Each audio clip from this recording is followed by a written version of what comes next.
Nirvair Akala Murate Ajuni Sapang Gur Prasade Japa Ade Sach Jugade Sach Happy Sach Nanak Hosi Pi Sach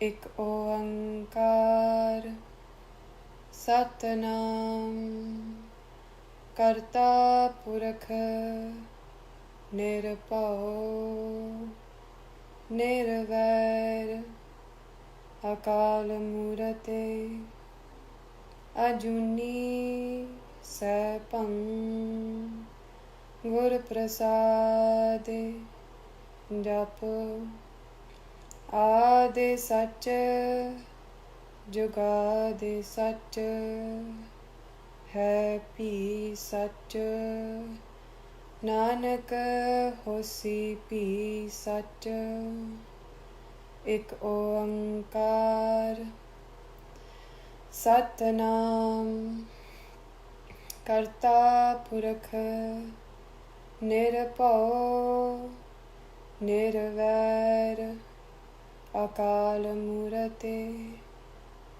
Ajuni Sapang Gur Prasade Japa Ade Sacha Jugade Sacha Happy Sacha Nanak Hosi Pi Sacha Dandaut Bandhan Anek Bar Sarv Kala Samrath Dolan Te Rakho Prabhu Nanak De Kar Hath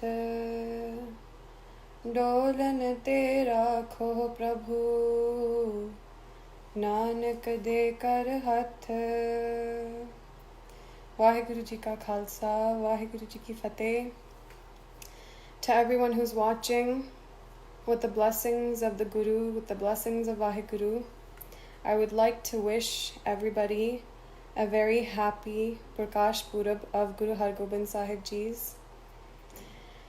Today, Guru Har Gobind Sahib Ji was born to Mata Ganga Ji at a small village near Amritsar, Mata Ganga Ji and Guru Arjan Dev Ji Maharaj.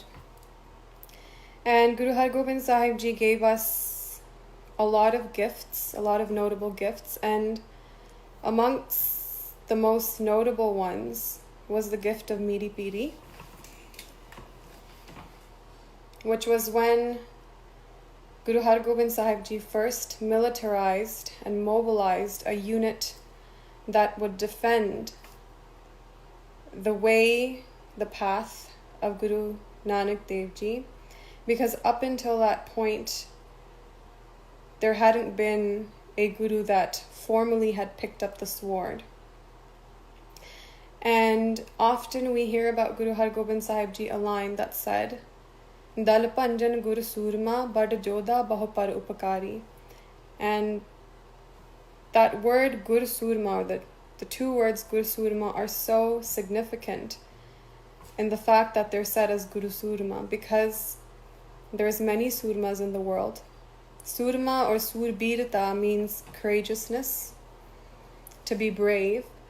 But bravery can be birthed from revenge. It can be birthed from hatred. There have been many brave people that have fought on the Mughal sides. They fought for Hitler. Hitler was a brave person. Aurangzeb and Wazir Khan and Jahangir, these were brave people. But their bravery stemmed from hatred and from negative things. And to even call it bravery at that point is just to put a facade on something, because in the very depths it's just a cowardice that's hidden. But Guru Har Gobind Sahib Ji's bravery stemmed from compassion and love, because when you have saints, when you have bhagats, who don't wish to hurt anybody, but they're being hurt by an entire camp of an entire kingdomship, the Mughal Raj, is hurting them just because they practice their faith in a different way. They don't know how to pick up arms. They're not very strong. There isn't a unit that they belong to, and somebody comes and hurts them. That's where the compassion arises. Because Guru Arjan Dev Ji, their entire life, do you think that they hurt somebody? But still, them having only had compassion for the rest of the world, they were hurt by the world, by the Mughal Raj, because they couldn't stand that for 4 generations, from Guru Nanak Dev Ji to Guru Ram Das Ji and then to Guru Arjan Dev Ji, that there was somebody else that was preaching a way to God that was not Islam. And because of that, they tortured Guru Arjan Dev Ji and they gave martyrdom. And out of that martyrdom then finally stemmed Guru Har Gobind Sahib Ji's way, which was to defend, to stand up for that pathway which is going to lead us to Vaheguru. Right? So that they gave us the ability to be fearless. And that was a huge thing, because before this time, you have to understand, in India, people were not mobilized in a military way. They were peace-loving people. And now they were being attacked by the Mughal Sultanate. And the Guru was Guru Har Gobind Sahib Ji was the first one that said it's okay to pick up a sword and fight for yourself. So they made us fearless. And I'd say that if it wasn't for Guru Har Gobind Sahib Ji creating the Akal Sena, maybe the Sikh Panth, maybe the Hindu Panth, maybe the Buddhist Panth would not even be here, because we wouldn't have fought against those that were oppressing our right to fight or to practice our faith. So for that, Guru Har Gobind Sahib Ji, Thoda quote-unquote naman hai that you gave us fearlessness. And the reason I bring up Guru Har Gobind Sahib Ji today is because the Sakhi I'm about to share with you is going to be based on Guru Har Gobind Sahib Ji.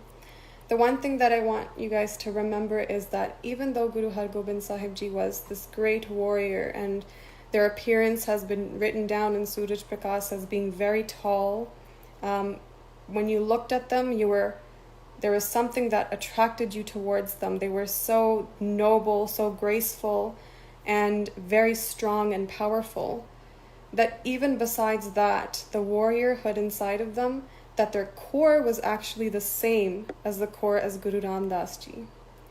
Their core was the same as Guru Amar Das Ji. Their core was the same as Guru Angad Dev Ji and Guru Nanak Dev Ji.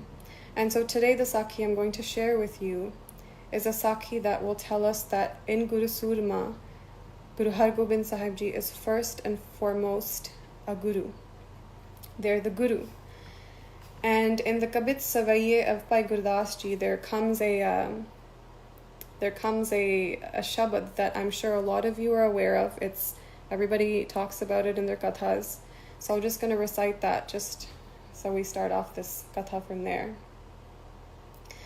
चरण शरण गुर एक पैंडा जाए चल सतगुर coat पैंडा आगे होए लेत है एक बार सतगुर मंतर सिमरन मातर सिमरन ताहे बारंबार गुर हेत है पावनी भगत पाए कौडी अगर पाग राखे ताहे गुर सरब निदान दान देत है सतगुर दया निद महिमा अगाध बोध नमो नमो नमो नमो नेत नेत नेत है. So based on this Sakhi, based on this Shabad, Bhai Gurdas Ji says that if you take one step into the sanctuary of the Guru takes millions of steps towards that Sikh. That's the first line of the Savaiya. The second line of the Savaiya says that if you remember that Guru with all your heart just once, that Guru remembers that Sikh millions of times. Barang bar gur het hai. And that's the second line.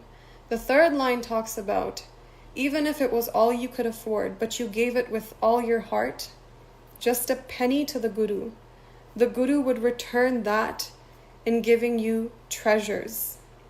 And the final line is that such a Guru is a treasure of compassion, and nothing is good enough to be said about them. The only thing that can be done is Namo, Namo, Namo, Net, Net, Net hai. Main bas us Guru nu namaskar kar sakda hai. Namo, Namo, Namo. And just like this, there's a Sakhi about Bhai Palla, who was a Sikh during the time of Guru Har Gobind Sahib Ji, but he was born blind, so he was blind from birth. And being blind from birth, today we have a lot of facilities for disabled people, but back in the days, if you were blind, your parents probably left you, and nobody really cared. It's not like you got a job. What could you do for anybody if you were blind, especially from birth, and you had absolutely no idea how the world functioned? And so this poor old Bhai Palla, he used to live in a little hut that he made by himself in a village. And sometimes he would go into the passageways of the village. Sometimes he would go out and sit in the sun. Sometimes he would go into the jungle. Sometimes he would wander here and there. Wherever he would get food, he would eat. But oftentimes we hear that when you're missing one of your sense organs, especially sight, your other sense organs become stronger. So your sense of hearing, your sense of touch, your sense of smell, your sense of coordination, these things become stronger if you can't see. And similarly with Bhai Palla Ji, what happened was that he couldn't go very far from his house because he couldn't see and nobody would take him. But the people he lived with were also followers of Guru Har Gobind Sahib Ji. And they would go and meet Guru Har Gobind Sahib Ji, and when they returned, they would always talk about the Mehma of Guru Har Gobind Sahib Ji. You have to kind of put this into context. The Sikhs that followed Guru Nanak Dev Ji up until Guru Arjan Dev Ji, they were used to a very different type of Guru, right? They were used to a Guru who lived very modestly, a Guru who never picked up the sword, a Guru who was willing to give martyrdom for them, a Guru who was peace-loving. So when Guru Har Gobind Sahib Ji climbed to the throne, first of all, they established an entire army, a unit, an entire a branch of the Panth that was completely military-based. And they picked up swords. Their garb changed. What they wore, the swords that they were carrying, their entire aura changed. And when they sat on that throne, they sat on it like a prince, like a king. And so this was so starkly different from what the Sikhs were used to, that this was creating waves amongst the Panth. Anybody that would go to visit Guru Har Gobind Sahib Ji was in awe of them because they hadn't seen something like this before. And so all these Sikhs would go and visit Guru Har Gobind Sahib Ji, and when they would return to the village, all people would do day and night was, have you seen Guru Har Gobind Sahib Ji? How tall they are, how magnificent they look. Did you see their armies? They're so well organized. Did you see how beautiful they looked on the throne? And of course they talked about, did you see how they looked at me? Their grace, their eyes were filled with grace, and all these things that they had to say. And Bhai Palla Ji would just hear these things. And hearing the Mehma of Guru Har Gobind Sahib Ji over and over again, Bhai Palla Ji started to want to have darshan of Guru Har Gobind Sahib Ji as well. And if you noticed in general life, what you hear good things about, you eventually start wanting that thing. So if, for example, advertisements work the same way. When you hear something good and you hear it enough times, you eventually start wanting it. And Bhai Palla Ji, having heard Mehma of Guru Har Gobind Sahib Ji over and again, it just plays inside of his head. Now he wants to have darshan of Guru Har Gobind Sahib Ji's. But how is that possible? Because he's blind. And so he doesn't really ask for it. I mean, he wants it, but it's not manifest. He's never said, I want to go see the Guru. No one's going to take him anyways because he's blind. And the SIKH doesn't really say anything about him having any family. So what happens is he sits one day out on a very sunny day in the summer. He's sitting out there in the middle underneath a hot blazing sun. And all he's doing is thinking of Guru Har Gobind Sahib Ji. On the other hand, Guru Har Gobind Sahib Ji is sitting in front of the congregation, the Sangat, and they're in meditation in Samadhi, and they suddenly awaken, and they tell one of their Sikhs, get my horse ready. The Sikhs ask Maharaj, where do you have to go? He said, I have to go visit somebody very important, I'll return soon. And Guru Har Gobind Sahib Ji sits on his horse and he starts running towards that village of Paipallaji. So the reason I said that Savaiya to begin with was indeed Paipalla has no way of going to Guru Har Gobind Sahib Ji. He's blind and no one's going to take him. Plus, even if he were to go see Guru Har Gobind Sahib Ji, he can't see them anyways. So there's Paipalla, but in remembrance of the Guru. Charan sharan gur ek panda jai chal, Satgur kot panda aga hoy let hai. Ek bar Satgur mantar simran matar. Satgur simran tahe barang bar gur het hai. So Guru Har Gobind Sahib Ji travels many miles in the hot sun in that summer day to go see his Sikh, who's in remembrance of them. And as soon as, one thing I want to make clear is, we often hear, how does the Sikh always longs for the Guru? That the Sikh always longs for a true Guru. But I have to say, a true Guru also always longs for a true Sikh. I've talked to so many saints, and of course Swami Ram Singh Ji, and they always say this thing. They say that once somebody has the gift of enlightenment, and of course our gurus are enlightened, the most delightful thing for that guru is to find a vessel that they can transfer that enlightenment into. And to find a vessel like that is so extremely rare. And even amongst millions of followers of Guru Har Gobind Sahib Ji, it is so extremely rare that if they find that even one Sikh is now ready to receive that blessing, that Guru will sit on the horse and travel many miles to go see that Sikh. Because nothing delights the Guru more than a true Sikh now ready to receive Amrit, ready to receive immortality, ready for that transfer of enlightenment to happen. Guru Nanak Dev Ji's was ready for the transfer to happen. And they traveled on many of these udasis, looking here and there. Where didn't they go?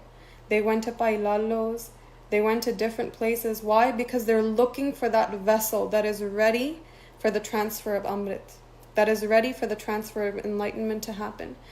And so Paipalla Ji, even sitting that far away, the Guru is longing for a Sikh to now get ready. There are so many panktiyan within Guru Granth Sahib Ji that talk about this, where they say that Panda toy bas dup devo tau dudh ko jao. That Panda, just that vessel to get it ready for the transfer, is so difficult, and once it does get ready, it's so extremely rare. So the Guru will do anything to find a Sikh like that.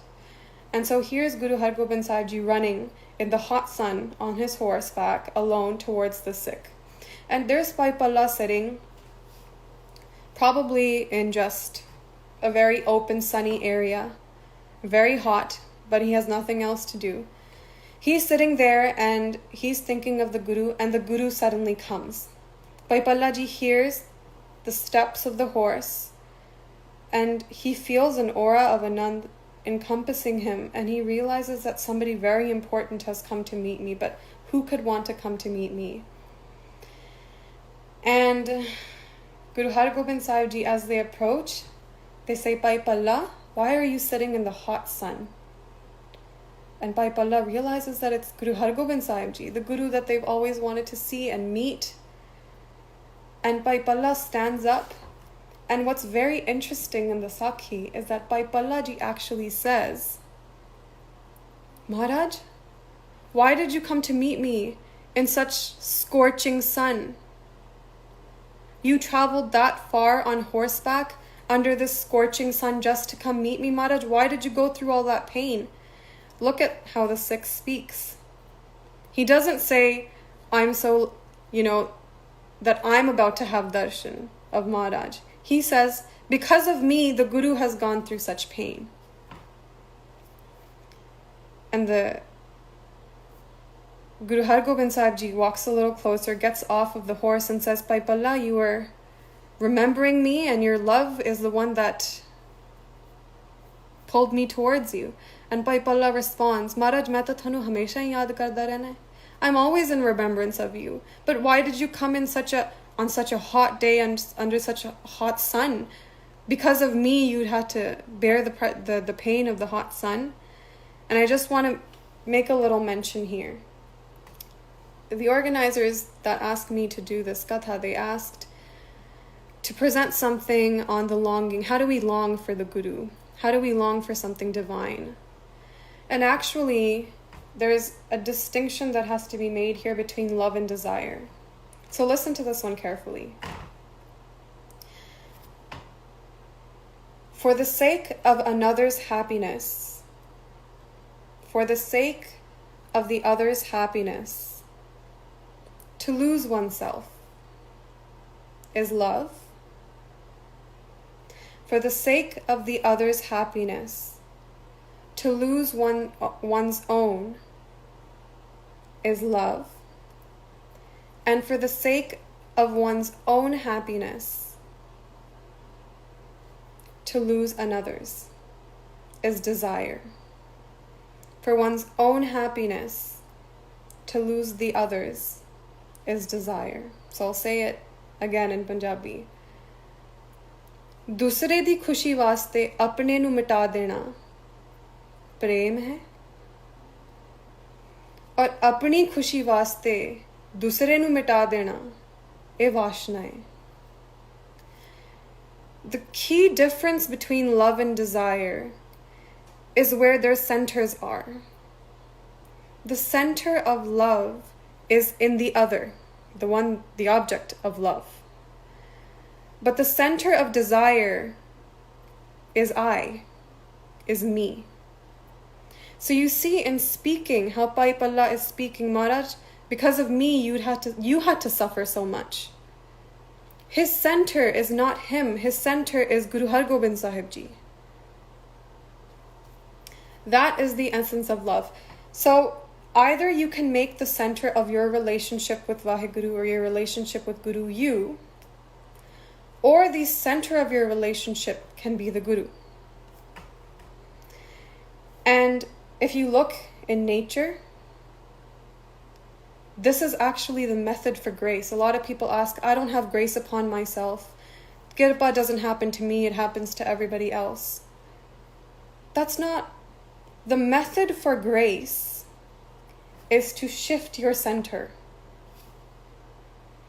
The center should be the other.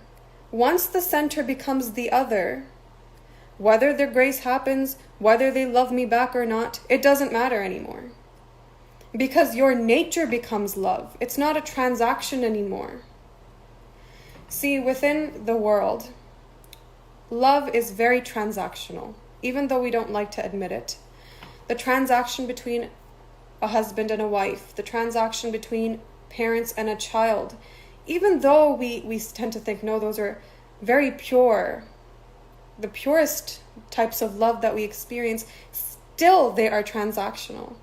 Because if one spouse stops loving another, then the other one stops loving. Our love is dependent on how much we receive from somebody else. And if we don't receive enough from somebody, we stop giving as well, based on transaction. If the child does very well in the world, does all the things that the parent wants them to do, gives them a good name, gives them prestige and fame, that parent is very happy. But if that child doesn't do that, and that child maybe doesn't give them the right kind of attention, or they don't give them prestige, or the child doesn't do what the parent wants, that transaction is compromised. That relationship is compromised. So all of these worldly relationships, they're very transactional. I'm not saying all of them are, but very rarely do you meet a person who loves for the sake of loving, whether the other person returns the love or not. Their nature is love. And this is the method for grace. I'll give you an example. Whenever you plant a seed, for let's say an apple tree, when you plant the seed has to be ready to give itself up. Because if the seed doesn't give itself up, it will never sprout. It will never grow into a tree. It will never flower and give fragrance to others. It will never give fruit to others. But if that seed becomes ready to lose itself, then it can transform. It can sprout, become a tree, make flowers, give fragrance, bear fruit, and give happiness to the world. But do you see, in the word transformation, it's hidden. If you want your life to be transformed, by its very definition, transformation means to become something you are not right now. To change from this and become something else, you have to be willing to sacrifice what you are right now in order for you to transform into something greater. That is the rule of the universe. That is the rule in nature. That is something we see everywhere. That's what we see in plants. We see this in seeds. We see this in the growth of the fetus. In every transformation, you must be willing to give up what you are right now in order for you to become something greater. And so that is the method for grace. Change your center from the I to the other. And in changing that center, you'll realize you have to lose yourself. You have to be willing to give it all up. I know it's a big statement to make, but if we're looking at the very end deal, if you want to blossom into the most that you can blossom into, and I'm not even talking about, sometimes people may not like that I say this. Sometimes people think that, oh, you must take Amrit and you must do this and you must do this, and only then can you can blossom. But I say wherever you are, whether you are an Amritari, whether you're not an Amritari, whether you're Sikh or whether you're not a Sikh, to blossom into the most that a human life can blossom into, which is ultimately enlightenment, you have to be willing to give up what you are right now. Because that's the very definition of transformation. And so Paipalla, whose center has already been transformed, his center is not himself. His center is Guru Har Gobind Sahib Ji. That's why he's saying, Guru Har Gobind Sahib Ji, for me, you had to travel all of this way and you underwent the pain of the sun. I remember you all the time, but you shouldn't have gone through that pain. Even then, Guru Har Gobind Sahib Ji, as they walked towards Paipalla, remember how I said, the way to be receptive to grace is to switch that center and be willing to go in for the sacrifice. As Guru Har Gobind Sahib Ji walks towards Paipalla starts to see. And this has happened in many other SIKHs in our history, where something miraculous like that has happened, a feat of grace. But in that moment, when Guru Har Gobind Sahib Ji stepped close enough to Paipalla Ji, all of a sudden Paipalla could start seeing again. And can you imagine the first time someone who was blind from birth, the first time they see something is Guru Har Gobind Sahib Ji standing right in front of them. And they see Guru Har Gobind Sahib, and he sees Guru Har Gobind Sahib Ji's sight. The first time a blind man, a congenitally blind person he is seeing Guru Har Gobind Sahib Ji for the first time. And he can't stop looking. He is crying, but he can't stop looking. Every single crevice and trace, what people used to tell him how Guru Har Gobind Sahib Ji looks, He is way more than I could have imagined. Bhai Pallaji is looking and looking and looking and taking all of that in. And after a while, Bhai Palla looks at Maharaj. He then eventually starts to look around. And he sees that he's sitting inside his village. He sees his little mud hut. He sees a few other people walking in the village. He sees a few other things here and there. And he realizes right in that moment, look at this Vivek. Right in that moment, Bhai Palla realizes that this, what I just looked at, the rest of it, the mud hut, the villages, all of them pale in comparison to the first thing I saw, which was Guru Har Gobind Sahib Ji. And he realizes with Vivek that I'm going to have to see this every single day. I will always sit in my mud hut. I will see these people over and over again. I live here. But Guru Har Gobind Sahib Ji, will I see them every day? And in that moment of Vivek, he decides, Bhai Palla decides, the rest of the world is not worth seeing. What I was meant to see, what was worth seeing, has been seen. And I don't wish to see any more. When Guru Har Gobind Sahib Ji walks towards Bhai Palla, Guru Har Gobind Sahib Ji asks, Bhai Palla, ask for something. I've come all this way, I wish to give you something. Main tere te bahut prasann hai. And Bhai Palla, in a moment of Vivek, asks for something so special. He says to Guru Har Gobind Sahib Ji, Maharaj, if you must do grace upon me, take away my eyesight again. I don't wish to see. I don't wish to have eyesight. What was worth seeing, I've seen, and the rest of the world is not worth seeing. I don't wish to see it. And I just wanted to go into the word Vivek, which means correctly discerning. This moment of Vivek is where the spiritual journey starts. Not anywhere else. I will tell you, this is coming from some personal experience, but also having read the Jeevanis of saints, having been with them, having read the Shastras, the moment of Vivek is so incredibly important to an aspirant's journey. And everybody that I've read about who has longed for Vaheguru has had that moment of Vivek. Always.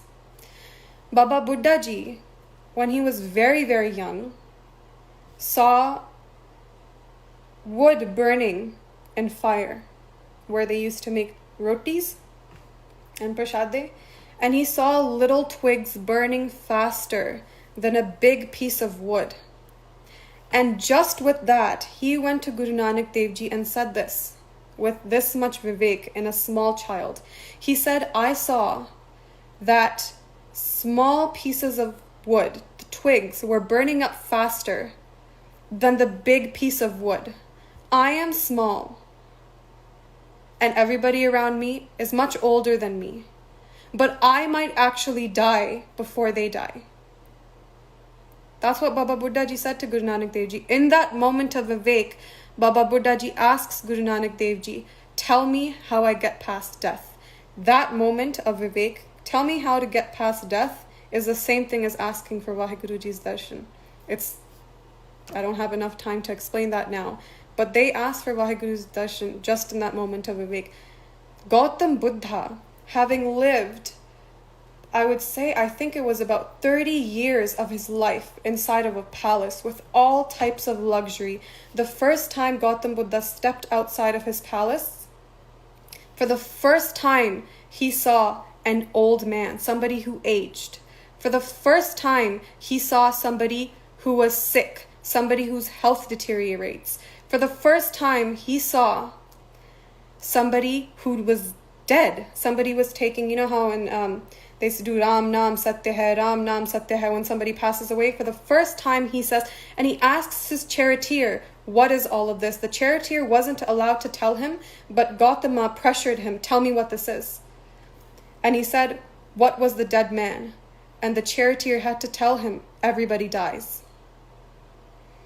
What was the sick man? Everybody gets sick. In old age, there are illnesses.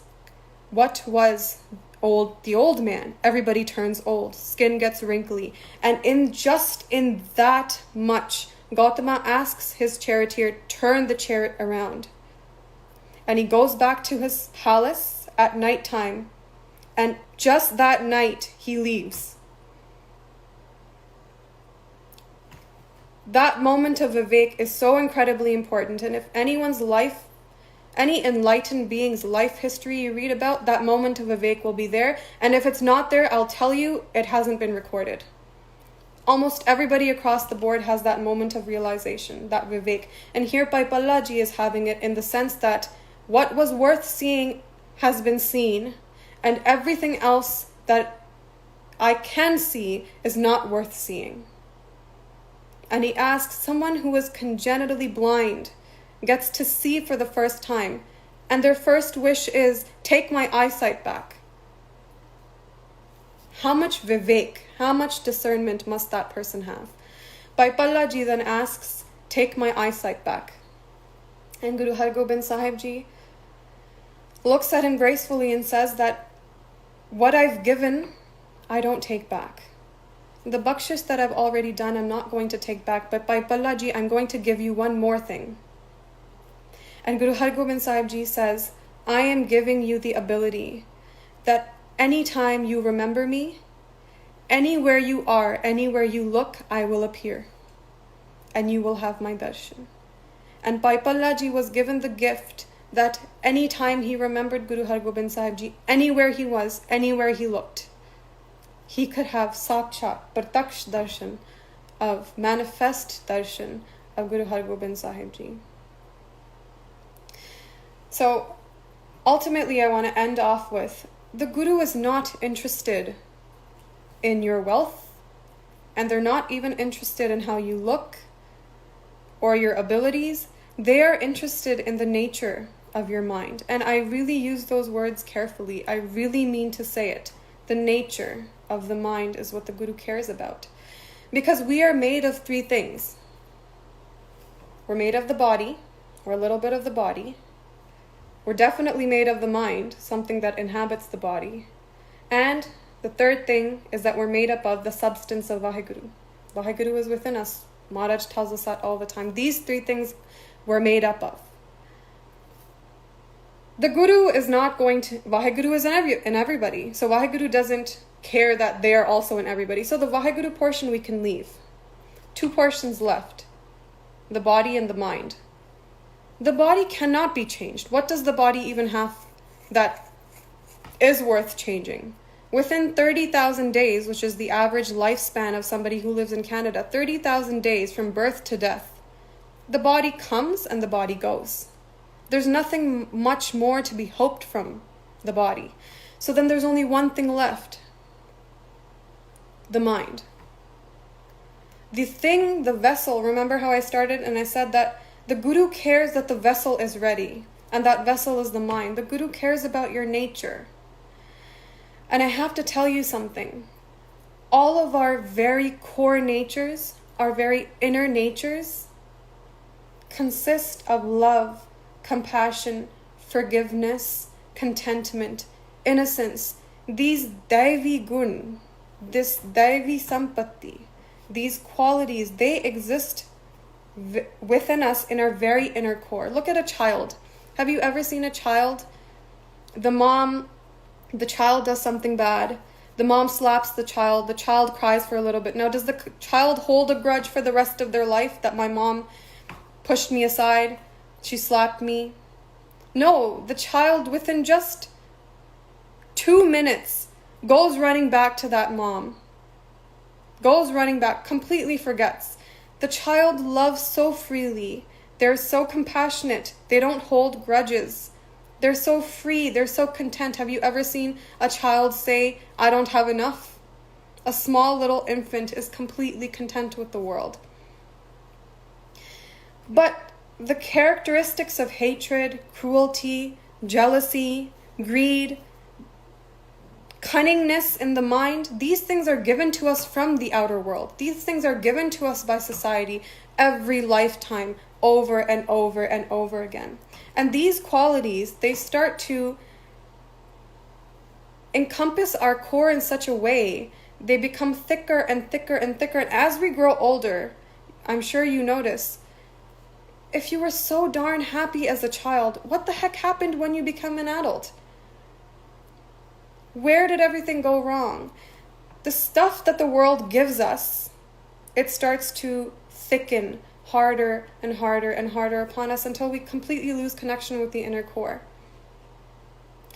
And so there's something very beautiful that actually is written in the Ramayana. Bhagavan says, Nirmal jan so mohe, nirmal man jan so mohe pava. Nirmal man jan so mohe pava. Chal chidr kapat mohe na pava. They say that somebody with an innocent and pure mind, nirmal man jan so mohe pava, that person attains me. Chal chidr kapat mohe na pava. Manu paunda ni, ki ni paunda chal. Cheating somebody, doing fraud with somebody. Chal chidr, always seeing negatives in somebody. The person is not good, the person is like this. Or always conniving to do negatives with somebody. Chal chidr kapat. Kapat means to plan to harm somebody. These three things, mohe na pava, Bhagavan says. And so, these inner natures have to be brought back up to the forefront. And it's not hard. They're already there.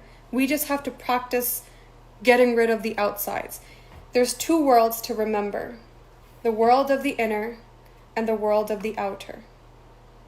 So I'm giving you a method, the methods and the techniques. How do we actually go back to that inner core?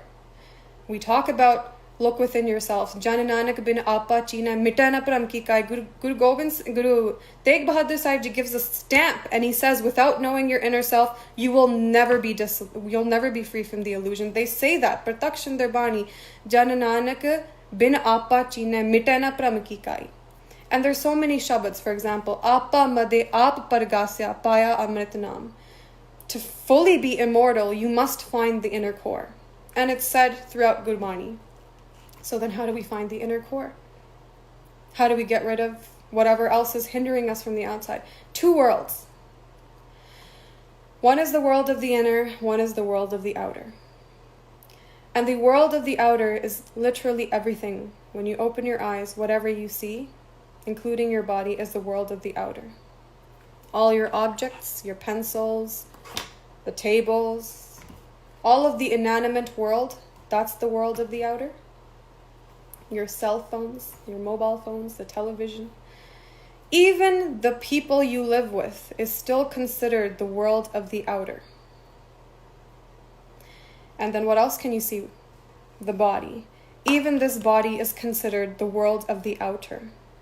You know, I was reading poetry, and this poet says something so beautiful. They say, Duniya ka aitbar karun to kya karun? अपने आँख के आंसू भी अपने ना हुए दुनिया का एतबार करूं तो क्या करूं अपने आँख के आंसू भी अपने ना हुए. He's saying to trust this world, this outer world. How can I trust such a world? Because my own tears leave me. The tears that my own eye produces eventually leaves me. Such is the nature of the world. Everything in the outer comes and goes, comes and goes. Everything that is the world of the outer. What is the world of the inner? If you've ever read dharmic granths, whether you're in the Buddhist philosophies, the Yogi, the Vedantis, or Gurmat philosophy, have you ever noticed that beyond saying that Vaheguru is Vismad, for example, the Siddhas asked Guru Nanak Dev Ji, what happens when you get enlightened? Guru Nanak Dev Ji doesn't go into an in-depth explanation of what Vaheguru is like. All they say is Vismad, Ascharaj. That's it. They end there. The Buddha doesn't even talk about Vaheguru. They say, Dukh nahi hai utthe. They just plain off say, Utthe dukh nahi hai. And so different avatars explain it in a different way. But they almost never, ever explain the inner world. All they do is explain how to get rid of the outer world. Because the inner world doesn't have to be found. The inner is already present. The outer world has to be lost. That is what is blinding you. That is the stoppage. So I want to give you, guys, I want to ask you a genuine question. In your day, how many minutes do you spend doing absolutely nothing? Because we're not going to talk about dhyan and higher levels of dhyan. How many minutes of the day do you actually spend in just silence? Where you're not on your phone, you're not watching something, where you're not talking to somebody, where you're not reading anything or listening to anything. And I mean anything. And you can just sit in one place with some thought nagging you to do something. And you can just sit there in silence. How many minutes of the day can you sit in pure silence? Or maybe I should ask, how many seconds of the day can we sit in just pure silence when something isn't hammering us to do something related to the outer world? And the answer is, well, you will know the answer for yourself. But before you even go to the higher levels of meditation, you have to establish some quality of silence within yourself. The Vaheguru Simran that is done in the morning, the Nitnem Baniyas that are read, the SIKH Baniyas that are read, the Katha that is listened to, the Kirtan that is listened to, has a purpose to silence you a little bit. So have you attained some quality of silence within yourself? You don't have to search for the inner world because it is already there. It's present. You have to lose the outer world. The thing that's causing a lot of noise has to be dumbed down a little bit so that you can finally hear that silence. And the higher levels of meditation, until you establish some quality of silence within yourself, those dimensions of the inner world are so inaccessible. Not that they're far away. They're here with you right now, just where you're sitting. They're right there. These dimensions are not hidden in some, arbitrary places in the universe. It's just this inner being is so loud. It doesn't have any quality of silence within it to be able to access any of those dimensions. So here's a tip. The Vaheguru Simran that we do, the Nitnem, the Bani that we read, the Katha and the Kirtan, it is meant to silence us a little bit. So listen to it carefully when they talk about the quality of the world. They talk about the quality of relationships. Everything that the Guru does is to silence you a little bit. And as you become more and more silent, you will start to access dimensions within yourself that you would have not believed. Because a small little seed, have you ever seen? All seeds are usually very, very small. An apple seed, have you seen the size of an apple tree and an apple seed? That seed is very small. And if you told that seed that you're going to become this massive, humongous, to many other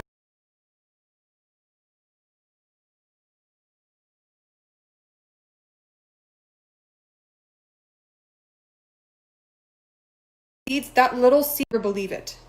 Because the seed looks at itself and says, me? I'm so tiny. And I'm going to become that ginormous apple tree and give birth to so many other trees. It will never believe it. But in due process, that seed goes within the earth and then it gives the yes off to the universe. I am ready to be sacrificed. I am ready for the transformation. And if I have to lose who I am right now, I am ready to lose that self. Then it grows into that tree. Otherwise, the transformation cannot happen because the very nature of the word transformation means that you become something that you are not right now, which means you have to lose this state to now move on to the next state. You have to lose yourself a little bit. And to do that, you have to detach from the outer world. So, sometime in the day, just try to sit silently. Oftentimes you will see that when people do Simran in the morning, they will do, let's say, Simran for 20 minutes. After that, sit silently just for 5. I'm not talking as a part of, for example, there is sadhana where you do Simran for 5 minutes and then you do Simran mentally for 5 minutes. I'm not talking about that. After you've done Simran, let's say, for 5 minutes verbally, then you chant Simran within your mind verbally. After that, completely go silent. Do absolutely nothing and watch what happens. Look to see where the pullers are. Where are the things that keep pulling you towards the outside? That's where the changes need to start. Right? So that's a thing. And don't be saddened. If you close your eyes and nothing happens, well, think about it. For so many lifetimes, your relationship has been to the outer. You have to switch back in and now have to go to the inner by closing your eyes just for 5 minutes. It's not going to happen that way. And the best example I can give you is of 2 magnets. If you ever see 2 magnets and you've done their dipole so that they're attracted to each other, when they're far apart enough, they're not attracted. But slowly, as one magnet starts to make its way towards the other magnet, a moment starts to come where that magnet starts to feel the pull. And as it gets closer, that pull gets stronger and stronger and stronger, and that pull doesn't stop until they finally join. That is how the inner journey is like as well. The beginning, there is not going to be a pull because you've spent so much time on the outside. So, with effort and sincere effort, and remember what transformation means. If you want to be transformed, don't ever stall. Don't ever sit in one place. Don't ever give up, because transformation means every moment has to change. Even if that change is tiny, every moment has to keep changing. So then keep changing. Don't stall. Don't give up. Keep going inwards. Keep going inwards. Keep staying in the silence. Keep doing the nitnem. Keep reading Gurbani and read it slowly. Really, I encourage you. I know a lot of people may not like this, but instead of doing a lot of Bani, I encourage you to do a little Bani and do it with a lot of quality. Read, maybe you can only read 1 ang a day, maybe you can't even do that much, but let's say you sit on your phone and you read some Bani, read it slowly and really, really try to understand. Read the Farid Koti Tika, it's one of the best tikas out there to explain Gurbani. Read slowly, drink it. Har ka bilovana, bilovo mere pai, sahaj bilovo jaise tat na jai. Drink it. Holi holi pivo. And practice silence. Mental silence. This mouth silence as well. We speak a lot. I would know. I do prachar. So that's it for today. After that, Guru Har Gobind Sahib Ji gave Bhai Palla the bakshish of seeing Guru Har Gobind Sahib Ji everywhere. I don't know if I've gone over time. I'm on my phone and I use my phone to see the time. So if I have gone over time, please forgive me. Please forgive me for the mistakes I made. Thank you to the organizers at the SIKH initiative for giving me the seva. To the Sangat that's watching and will be watching.